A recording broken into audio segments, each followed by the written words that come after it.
Gente querida do Terror Nadna, é conversando que a gente se entende. Conversemos então. E hoje, iremos conversar sobre o quê? Hoje é dia de falarmos sobre mistério. O jovem costuma acreditar que a vida, que a história começou no dia que a sua geração chegou. O antes nada significa, é tudo antiquado, obsoleto. Eles são o hoje e o amanhã. Criam sua própria linguagem, forma de agir, conceitos de verdade e mentira, moda, enfim. Eles são o suprassumo da espécie humana. O jovem não está certo nem errado. Ele é apenas jovem. Mas quando a maturidade chega, ele começa a entender que apenas faz parte de uma grande corrente. E essa geração eterna, divisor de águas, que ele imagina pertencer, nada mais é que uma pequena continuidade, que logo será esquecida, porém o seu legado para o bem ou para o mal irá permanecer.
O jovem de hoje, sem perceber, continua escrevendo a história igual fizeram todas as gerações que os antecederam.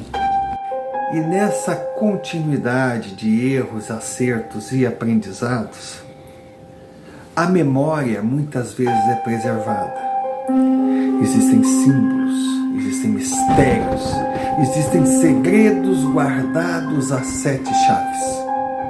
E agora nós ouviremos um relato sensacional que definitivamente nos faz pensar.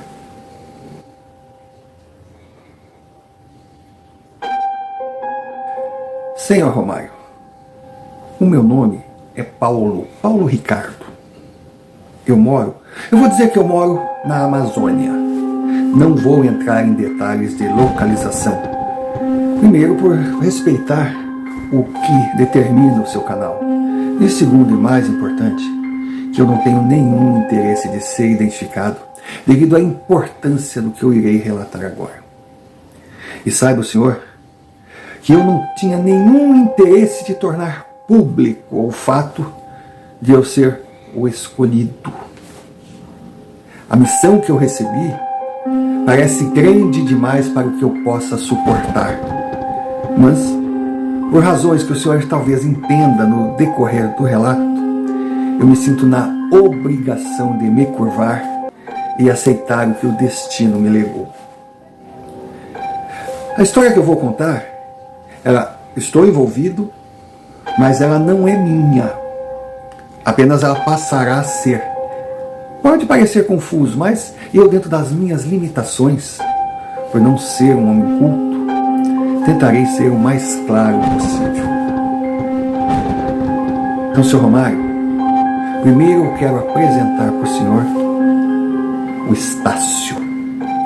O Estácio, que é o verdadeiro responsável de eu estar aqui. Estácio da Silva Lopes, um jovem nascido em 1937, na cidade de Leiria, Portugal. Estácio, nativo de uma quinta no interior português, viu como muitos jovens na sua época a grande chance de futuro o exército. Então, ao alcançar a idade mínima, se alistou. Mal sabia ele que essa busca de uma vida melhor lhe traria uma mudança de 360 graus na sua vida. Para melhor ou para pior, eu acho que aí é uma questão de ponto de vista. Em 1962, aos 25 anos, Estácio, como todos os seus companheiros de regimento, foram notificados que iriam embarcar para Moçambique.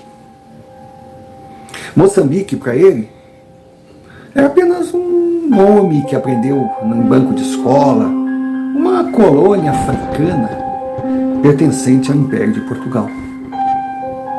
Só que quando ele começou a prestar atenção em detalhes, ele sentiu que a sua vida não seria mais tão bonita e glamurosa. Moçambique estava a mais de 8.000 quilômetros. Ele iria para o interior de um país africano, lá no Oceano Índico. A viagem seria de navio. Navio, na época, para soldados, não era um cargueiro. Porque cargueiro, eles tinham mais cuidados com a carga. Seria um depósito de homens viajando em precárias condições, em dias assim, a perder de vista. A primeira notícia que veio é que ele iria até o porto de Beira, um lugar tão longínquo que não conseguia imaginar, que ficava a mais de 1.100 quilômetros de Maputo, que era a capital daquele país, daquela colônia. Só que ele não iria ficar nem em Beira nem em Maputo. Ele andaria 600 quilômetros até Machixe. Aquilo tudo para ele eram informações, eram ordens. Ele sabia que ia seguir, mas não tinha nem noção para onde estava indo. Mas ele sabia que estaria entrando num ambiente hostil. Porque Moçambique, desde a época de Vasco da Gama, lá 1498, era colônia portuguesa. Só que os nativos jamais aceitaram ser colônia. E com o passar do tempo, essa não aceitação foi crescendo, se transformando num sentimento nacionalista. Eles não se conformavam em ser tratados de segundo plano. Que os colonizadores estavam ali, na verdade, para levar suas riquezas. E para eles, sobrava muito pouco. Então começou a crescer o sonho de independência naquela gente. Mas não era assim o total da população. Aqueles que viviam em Maputo, a capital, uma vida urbana, um pouco mais próxima da realidade, do padrão de vida da Europa, um pouco mais próximo, se for pensar, como viviam aquela gente do interior de Moçambique, mas distante léguas do padrão de vida europeu. Mas eles estavam satisfeitos e achavam que não seria a hora, que não era um bom negócio. Então ficava assim a população meio que dividida, mas no interior. Aí quem começou a perceber, interior é o que fica longe da capital. Ele estava indo para o interior. Ai. Claro, todos tinham aquele tesão de ir. Jovem, indo para um conflito que com certeza traria promoções mais rápidas, reconhecimentos, tratamentos como heróis.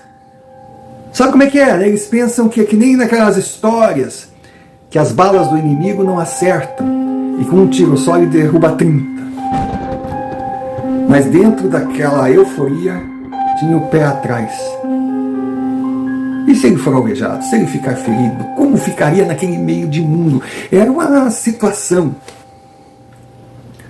Mas embarcaram e a viagem seguiu. No meio daquilo que estava longe de ser tratado como um turismo, uma viagem de férias, as informações chegavam, e cada uma mais assustadora. Porque o tal do inimigo parecia tão frágil que ou não eram verdadeiras as notícias que chegavam, ou eles estavam indo não para uma guerra, e sim para um massacre. O que se ouvia assim, en passant, é que surgiu um movimento revolucionário de guerrilha, Frente de Libertação de Moçambique, FRELIMO, que seria um grupo pequeno patrocinado por União Soviética, por Cuba, por China, ou seja, os países então comunistas que armavam aquela gente fanática, aquela gente cheia de altruísmo, de patriotismo, disposta a tudo, inclusive a cometer suicídio. Ouvia-se o nome de muitos líderes dessa FRELIMO. O que Estácio mais escutava era um tal de Samoa Michel, que para ele era o famoso Ken. Nós falávamos que tropas revolucionárias, elas eram treinadas em países vizinhos. Então se tornavam soldados profissionais. E que muitos dos revolucionários conhecidos haviam saído de Moçambique, se exilado em outros países. E lá de fora, eles comandavam o tal movimento que estava começando justamente naquele ano, 1962. Então a coisa estava fervendo. Mas os números apresentados por adversários eram uma coisa absurda. Não era possível que o tal do Samoa Michel, ou quem quer que seja, ou quem quer que fossem os seus aliados, os que formavam o grupo de comando, pudessem acreditar que venceriam. As tropas portuguesas, os números iam, sabe, de um lado para o outro, aquela história, quem conta um conto aumenta um ponto. Alguns falavam em 8.000 soldados, outros diziam que poderia chegar num contingente de 35.000, enquanto a FRELIMO tinha 800, 900. Aquilo virou piada no navio durante a viagem. Todos diziam, vamos ali para voltar, vou ali e já volto. Vou ali dar 2 tiros, receber minhas medalhas, minha promoção e voltar para casa. Era uma festa, era um passeio. E foi com essa mentalidade que aqueles jovens portugueses desembarcaram para se unir aos que lá estavam. Então, seguindo determinado, informações que eram dadas muito superficial, o suficiente para que não ficasse assim no ar. Mas também era proibido pedir detalhes e fazer perguntas. Aí chegaram em Beira, aí foram para a estrada. Sabe aquela estrada que une nada, coisa nenhuma? Um calor e um medo de ser atacado à noite, que pelo que falavam os revolucionários, eles não encaravam assim batalhas, não. Eles eram guerrilheiros, então a pessoa podia estar caminhando, de repente, bum, uma bomba, um tiro de um sniper passava por ali. O inimigo estava em todo lugar, ou seja, eram poucos, mas se multiplicavam dentro do sentimento, do pensamento de cada soldado. Aí eles começaram a perceber que aquilo que eles imaginavam de guerra, aquele confronto tipo terra, não aconteceria. Então a vantagem, até em bem pouco tempo, dada como matematicamente absurda, não existia. que os inimigos eram sombras. Eles não tinham como massacrar porque não possuíam alvos. Eles tinham apenas por temer, porque eles eram a caça. Chegaram em Machixe. Bom, nessas alturas, aqueles jovens, sabe, todo imponentes, confiantes, dentro do seu aparelhamento bélico, que não era nenhuma modernidade, não. Usavam o que sobrou da Segunda Guerra Mundial, não era um armamento sofisticado. E para começar, Portugal não acreditava muito que esse movimento de libertação iria longe. Mas dava um certo aparato na supremacia militar. Mas aqueles jovens tão garbosos já eram homens cheios de cicatrizes assim, sabe, de rugas, magros, não bem alimentados, com aquele calor horroroso, com a convivência de medo, com aquelas histórias assim, do cara estar num cantinho no mato fazendo suas necessidades, aí levantar, dar 2 passos, pisar numa mina e explodir com a calça para baixo. Olha que morte tão desonrosa para quem foi ali para ganhar medalhas. A vontade que dava para sair assim, dizer: apareçam, vem aqui, vem me encarar.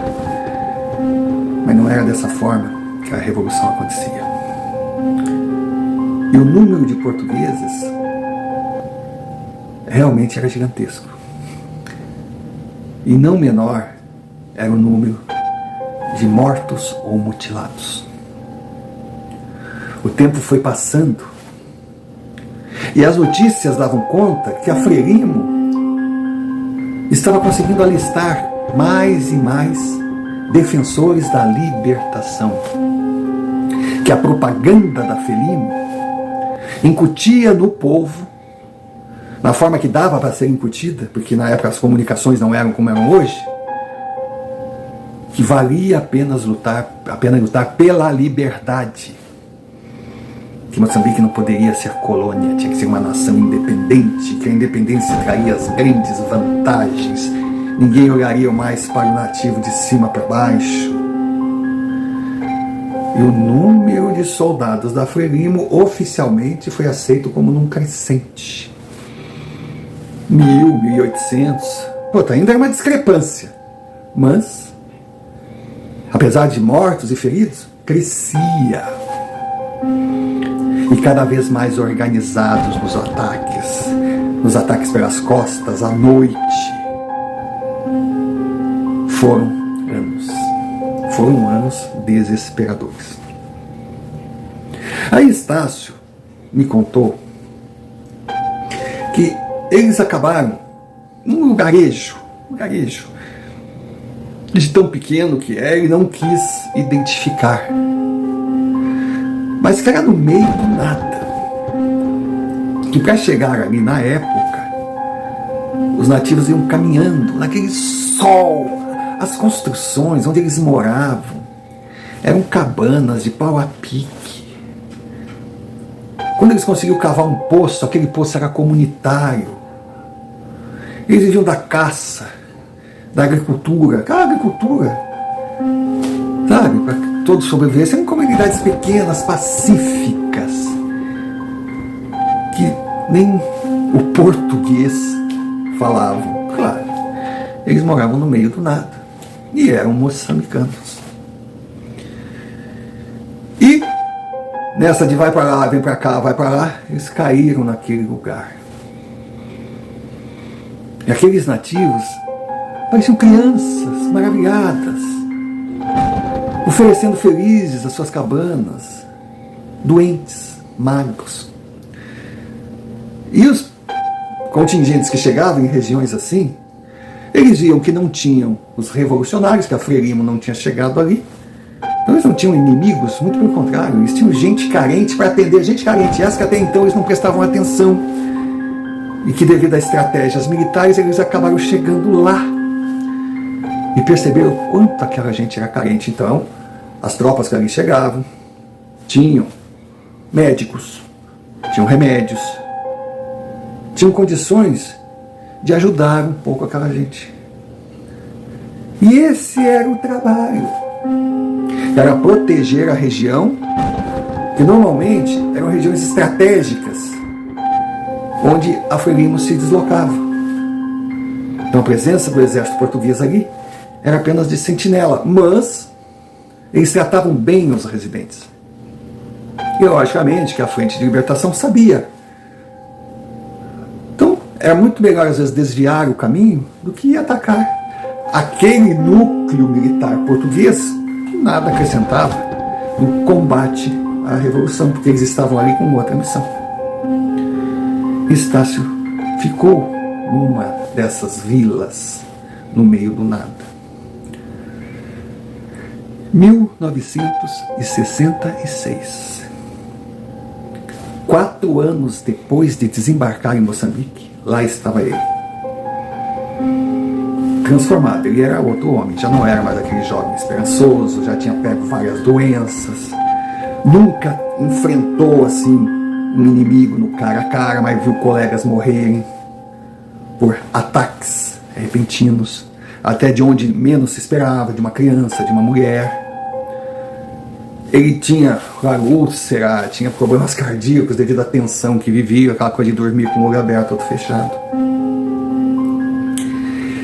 E dizer que caminhando ali naquelas rondas que eles faziam, ele começou a perceber um nativo, um homem negro, alto, vestido com aquelas indumentárias das tribos locais. Eu não vou citar também o nome da tribo, e não quis citar para não ter identificação. E aquele homem olhava assim, ficava em pé. Onde ele estava, aquele homem estava olhando para ele. Era incrível, aquela criatura parecia onipresente. E diz ele que, num determinado dia, estava fazendo a sua ronda em volta de um poço. Um poço. Todos da comunidade, das comunidades locais, só tinham a água ali. Então eles iam com bacias, com jegues, sabe, para buscar a água. Mas normalmente quem iam eram as mulheres e as crianças. Então eles ficavam ali. Mas de repente ele viu no meio daquelas mulheres e crianças aquele homem. Aquele homem olhando para ele. Aí curioso, mas com a arma, porque não se sabia, ele se aproximou daquele homem. Aí não sabia como ia se comunicar com ele. Porque era difícil, ele tinha aprendido, lógico, depois de tanto tempo, algumas palavras. Mas cada tribo tinha o seu dialeto. Eles estavam ali naquela comunidade há pouco tempo. E quando ele foi chegando assim, ele se surpreendeu. Aquele homem falou com ele em português. Ele olhou para aquele nativo e: o senhor fala português? O senhor fala a minha língua? O homem olhou para ele: por quê? Não está feliz com o meu português? Pode escolher. Podemos falar em francês, alemão, inglês, nos dialetos locais. Estácio disse que ficou olhando para ele assim. Não sabia o que falar. Aí ele me disse: quem é o senhor?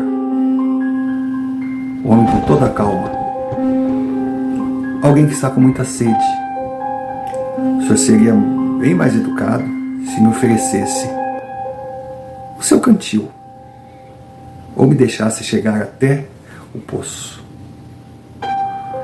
Preocupado em não deixar o homem se aproximar, que vai que ele se explodisse ali, explodisse o poço que era para a sobrevivência de todos,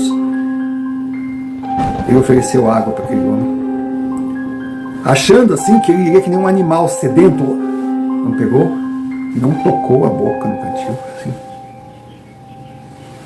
Deu 3 goles. Muito obrigado. Guarde com cuidado. Isso aqui vale uma vida. Aí virou as costas e saiu andando. Quando saiu andando, ele não poderia deixar aquele homem falando daquela forma, com aquela postura, e ir embora, que poderia ser, sim, um espião, alguma coisa. Já apontou, pare. O homem virou e disse: é esse o treinamento que o seu exército dá? Ameaçar uma pessoa desarmada pelas costas? Aí Estácio foi se aproximando devagarinho, mas assustado, preocupado. Aí quando se aproximou com aquele rifle apontando assim, disse: o que o senhor faz aqui? Ele disse: eu estou aqui para conversar com você, Estácio. Sabe quando o rifle cai? Estácio percebeu que tinha algo estranho.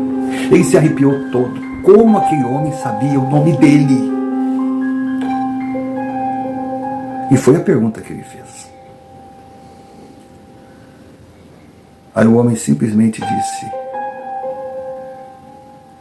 você não deve ter percebido que não de hoje eu estou lhe observando.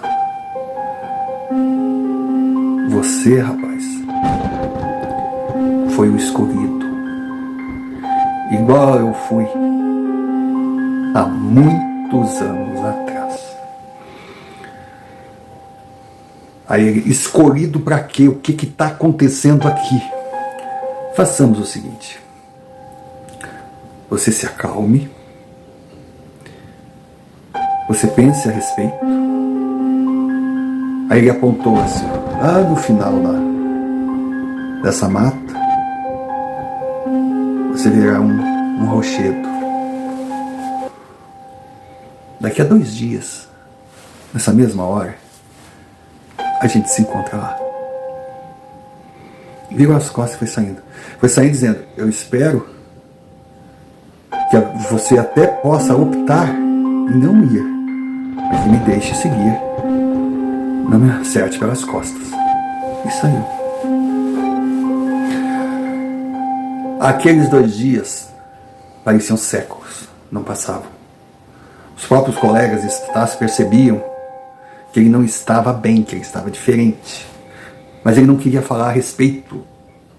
Que de repente a história podia parar no comando, aí iriam mandar uma patrulha lá, iriam prender, iriam torturar aquele homem, e aquele homem não parecia ser um risco. Mas era estranho demais para ser chamado de normal.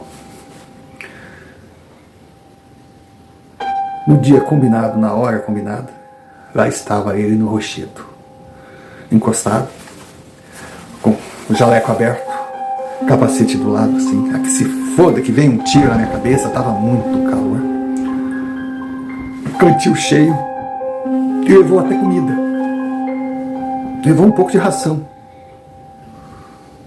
Ele não sabia por que estava agindo daquela forma, mas ele estava agindo daquela forma.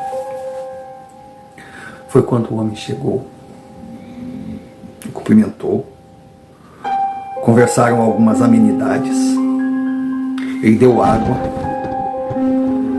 ofereceu comida, foi aceita. Aí veio a revelação.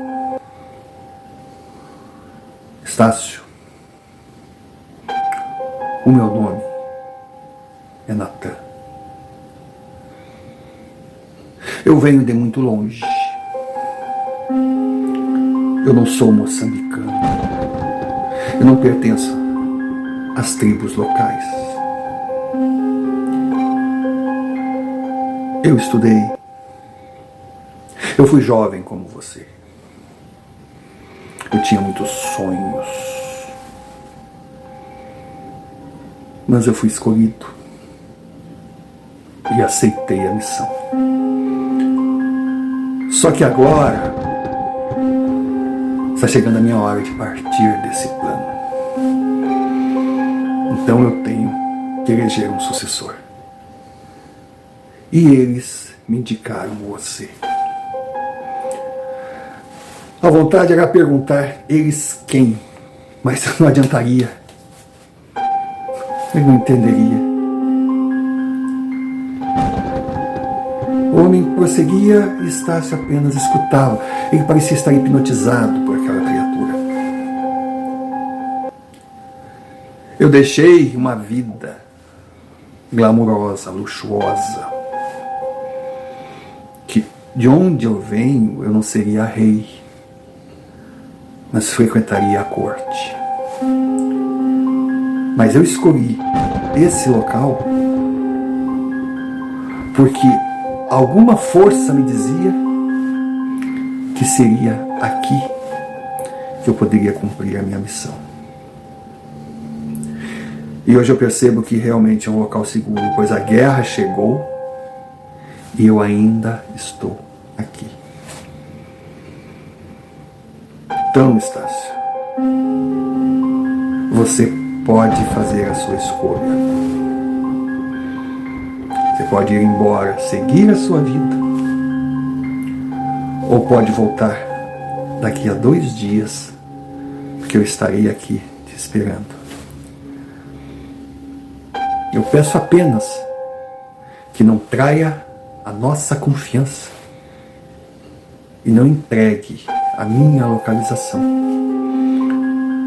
porque daí você estará atraindo algo bem maior do que um ser estranho que você encontrou no meio do nada.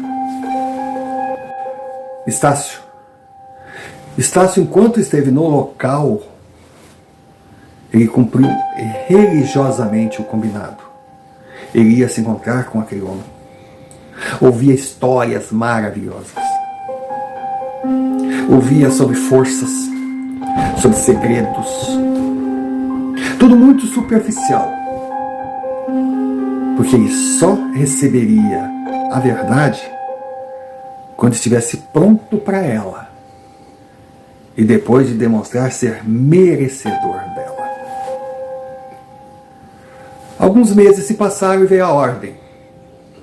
A revolução, a guerra civil da independência estava crescendo. O inimigo se tornava cada vez mais resistente. E o seu pelotão seria transferido para outra região. Aí ele foi conversar com Natan. E simplesmente ouviu: vá, siga suas ordens. Não será como desertor que você irá cumprir o que o destino determinou que cumprisse. Vá. No momento certo você poderá retornar. Estácio foi. A guerra continuou até 1974. Então veja. Um passeio na África. Um massacre. Chegar ali, esmagar um inimigo metido a guerrilheiro e voltar, virou 12 anos de guerra, de revolução, de medo, de cenas horrorosas, de sofrimento, para um jovem sonhador. Mas aí você pergunta assim, não, é que todo soldado português que chegou lá ficou... Não.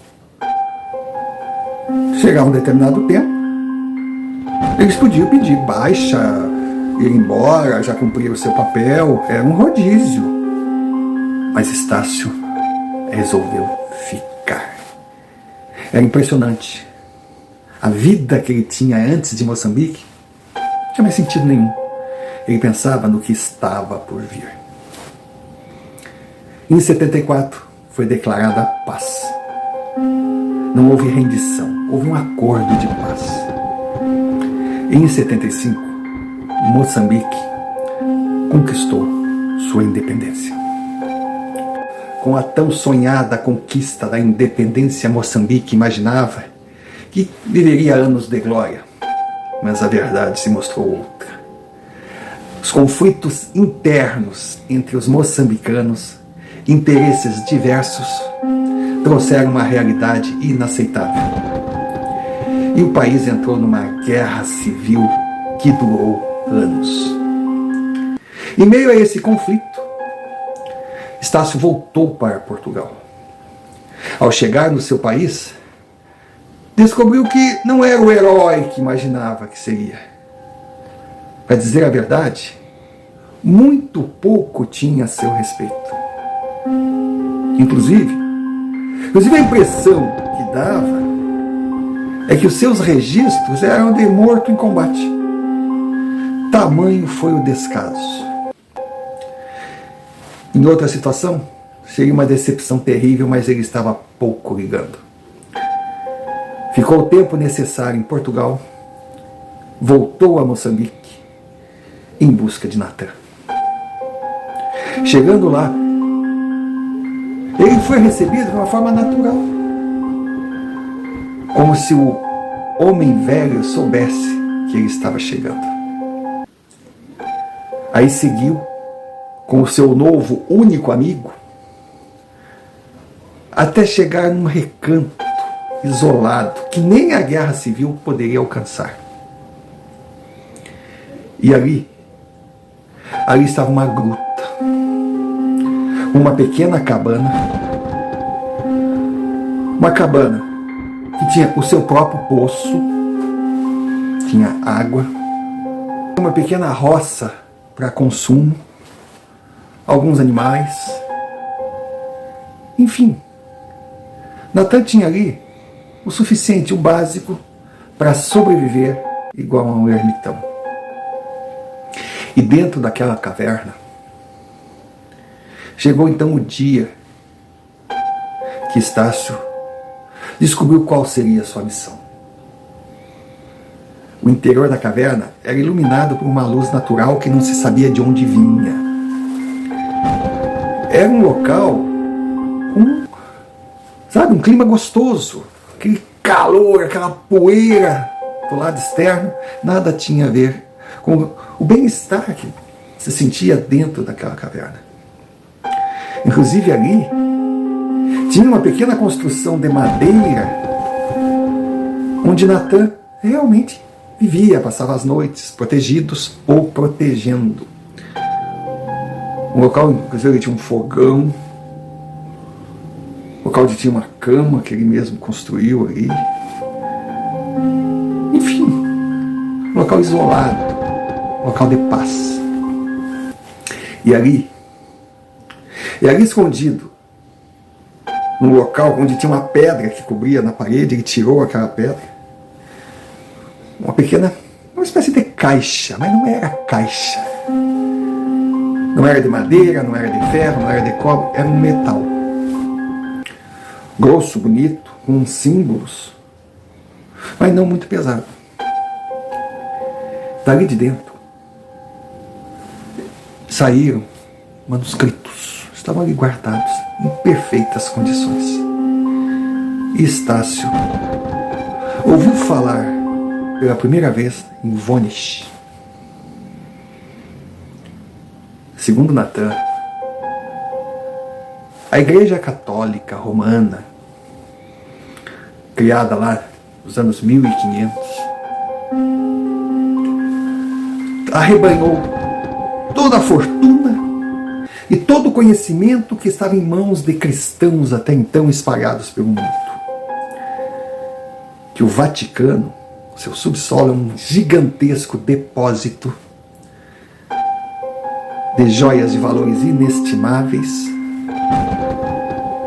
e também de uma preciosidade de conhecimento. E aqueles manuscritos que estavam ali faziam parte de Voynich. Um livro escrito sem autoria, numa linguagem que ninguém conseguia traduzir. É um mistério. Que parte daqueles manuscritos estavam em Roma e outras pequenas amostras em museus espalhados pelo mundo. Mas por mais que tentassem traduzi-los, não conseguiriam. Ou não conseguiram até então. Mas mais tarde, mais cedo, os seres humanos tomariam conhecimento do que estava escrito naqueles manuscritos que tinham nas suas mãos. Mas o que Natan tinha guardado ali foi o que não chegou nas mãos dos humanos. E os segredos ali fariam diferença na sequência da vida no planeta, porque falavam no antes, no durante e principalmente no depois. E que eram segredos a serem guardados até que chegasse o momento da revelação. E esse momento, só o guardião saberia de sua chegada. Aí Natan falou: eu dei a minha vida em troca de guardá-los. E agora você, certamente por estar aqui, fará o mesmo. Não foi no meu mandato, no meu turno de guarda, que o momento chegou. Mas faça a sua parte. Se também não for você que receberá a missão de revelar, procure um sucessor. Mas se por acaso for, tenham a inteligência para descobrir a melhor maneira de fazer. Estácio, diante daquela situação, não sei se é anormal, sobrenatural, diferente, que mudou a sua vida, que o transformaria num ermitão solitário, que o fez abrir mão de tudo que ele conhecia. Ele só não conseguia entender como é que ele iria revelar algo que ele não conhecia por não saber traduzir.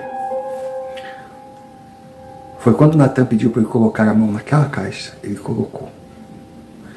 E aí o seu mestre colocou a mão na sua testa. De repente, tudo que ali estava escrito surgiu na sua frente. Ele simplesmente apagou. Quando acordou assustado, ali estava seu mestre olhando. Ele meio que nervoso, meio que: o que aconteceu? Que eu não sei.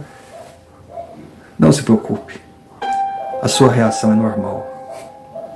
É algo grande demais para que a gente possa absorver no primeiro contato. Mas com o tempo, você se acostumará.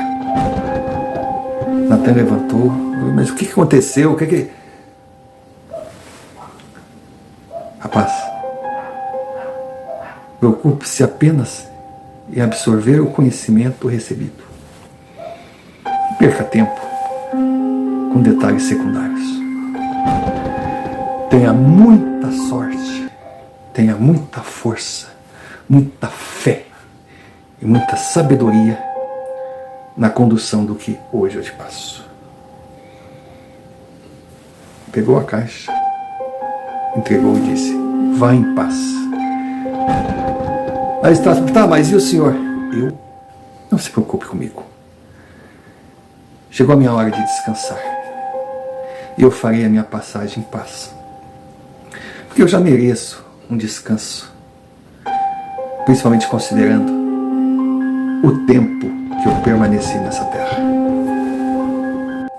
Estácio sentiu aquele impulso de curiosidade para perguntar a idade do homem, mas resolveu recuar. Tinha medo da resposta. Aproveitou apenas para fazer uma pergunta que estava cercada de insegurança, medo. Perguntou-se o que aconteceria se pessoas chegassem ali, estranhos chegassem ali e descobrissem a caverna com boas ou más intenções. Recebeu uma resposta tranquilizadora. Natan disse: aqui só conseguem chegar convidados. Demorará séculos para alguém consiga descobrir uma forma de entrar aqui. Mas tenha certeza que demorará uma eternidade para esses improváveis intrusos consigam descobrir como sair. Eles estarão sempre aqui para te proteger. Quando Estácio perguntou sobre quem eram eles, a resposta foi simples: não se preocupem com isso. Com o tempo, eles se apresentarão. Tenham apenas a certeza que eles vão garantir a sua segurança, tranquilidade e saúde necessárias para cumprir a sua sagrada missão. Mas é claro que pareceu contraditório, pois Estácio não pensava em permanecer ali. Ele procuraria outro destino, como acabou fazendo. E eles? Como eles estariam com ele? Natan sorriu e disse: calma, meu rapaz. Eles são onipresentes.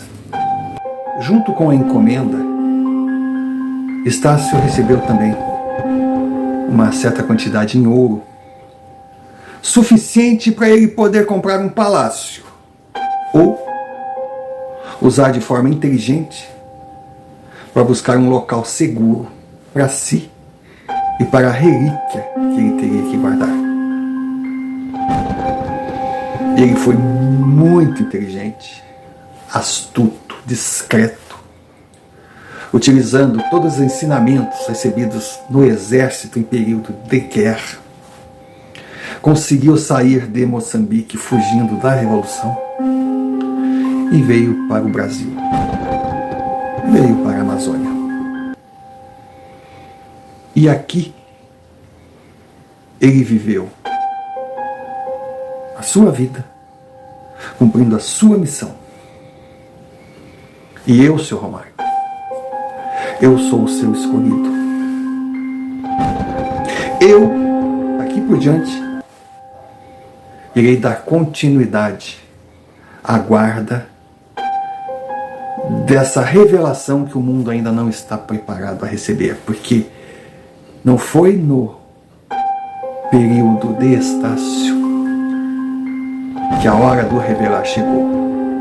E eu começo agora a minha caminhada, vivendo um dia depois do outro, aqui, escondido no meio do nada, onde eu tenho tudo que eu possa precisar para viver. E peço aos mentores do universo que me deem força e competência para cumprir a minha parte. E aí o senhor pode estar me perguntando o porquê de eu estar enviando esse relato para o seu canal e porquê da revelação, que é algo que teoricamente deveria ser segredo. Então eu lhe digo, a escolha do seu canal foi não aleatória, mas eu vi nele um espaço onde poderia colocar esse relato que ele seria tratado com respeito, só. E eu ter autorização de publicar esse relato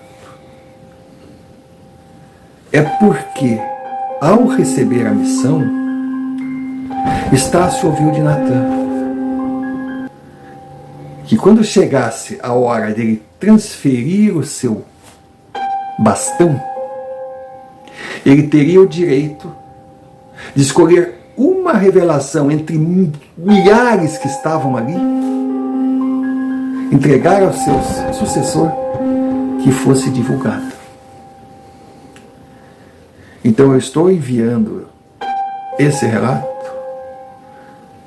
autorizado e seguindo instruções do meu mentor, porque ele escolheu a mensagem que queria deixar a nossa geração e as gerações futuras. E essa mensagem é: o homem ainda anda em círculo sem entender a grandeza do universo e o significado do plano Terra. E hoje ele se preocupa em saber se está ou não prejudicando o planeta a ponto de destruí-lo.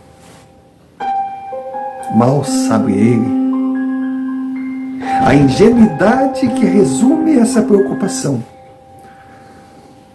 porque bem antes do que ele imagina, ele estará preocupado em se defender do que o planeta reserva para o seu futuro, numa busca desesperada para tentar sobreviver e evitar a extinção de sua espécie.